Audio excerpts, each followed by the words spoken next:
ചിന്നക്കനാലിൽ 2 മണിക്കൂറോളം സ്കൂൾ കുട്ടികളെയും നാട്ടുകാരെയും വഴിതടഞ്ഞ് പ്രതിസന്ധി സൃഷ്ടിച്ച് ചക്കക്കൊമ്പൻ അടക്കമുള്ള കാട്ടാനക്കൂട്ടം. ചിന്നക്കനാൽ കോഴിപ്പന്നക്കുടി റോഡിലാണ് കാട്ടാനകൾ തടസ്സം സൃഷ്ടിച്ചത്. ചക്കക്കൊമ്പൻ അടക്കം 6 ആനകളുടെ കൂട്ടമാണ് ചിന്നക്കനാൽ കോഴിപ്പന്നക്കുടി റോഡിൽ നിലയുറപ്പിച്ചത്.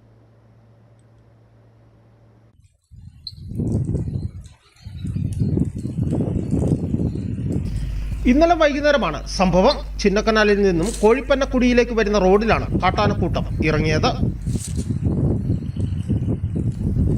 ഇതോടുകൂടി 4 മണിക്ക് ക്ലാസ് കഴിഞ്ഞ വിദ്യാർത്ഥികളടക്കം വഴിയിൽ കുടുങ്ങി. 5:30യോടുകൂടിയാണ് വിദ്യാർത്ഥികൾ വഴിയിൽ കുടുങ്ങിയത്. വനം വകുപ്പ് RRTയെ വിവരമറിയിച്ചിട്ടും സ്ഥലത്തെത്താത്തതിനെ തുടർന്ന് നാട്ടുകാർ പ്രതിഷേധവും ആരംഭിച്ചു. ഞങ്ങളുടെ അവസ്ഥ ഇപ്പൊ കണ്ടായിരുന്നോ? ഞങ്ങളുടെ അവസ്ഥ ഇപ്പൊ കുടിയിൽ പോകുന്ന വഴി തന്ന ആന നിൽക്കുന്നതുകൊണ്ട് പിള്ളേരും ഞങ്ങൾക്ക് സ്കൂളിൽ നിന്ന് വന്നിട്ട് ഇപ്പൊ വീട്ടിൽ കൊണ്ടുപോകാൻ പറ്റുന്നില്ല. വഴി തന്നെ നിപ്പുണ്ട്. അത് കാരണം ആരും വന്ന് നോക്കുന്നില്ല. ഫോറസ്റ്റുകാർ ആരും വന്ന് നോക്കുന്നില്ല. ഇത് ഞങ്ങൾ ഇനി എന്ത് ചെയ്യണം? സമയം 6 മണിയാകും പോവുക, വീട്ടിൽ പോകുന്നില്ല. ഇപ്പൊ ഒരു കൂട്ടം ആന അവിടുത്തെ കൊമ്പൻ നിൽക്കുക. ഞങ്ങൾ എന്ത് ചെയ്യുവാനി? ഒടുവിൽ 2 മണിക്കൂറിന് ശേഷം വനംവകുപ്പ് ഉദ്യോഗസ്ഥർ സ്ഥലത്തെത്തി. നാട്ടുകാരും വനംവകുപ്പ് ഉദ്യോഗസ്ഥരും തമ്മിൽ വാക്കുതർക്കവും ഉണ്ടായി.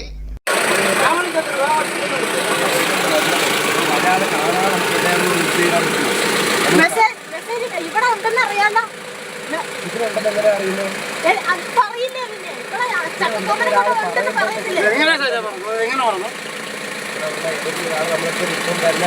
മെസ്സേജ് കൊടുക്കോ?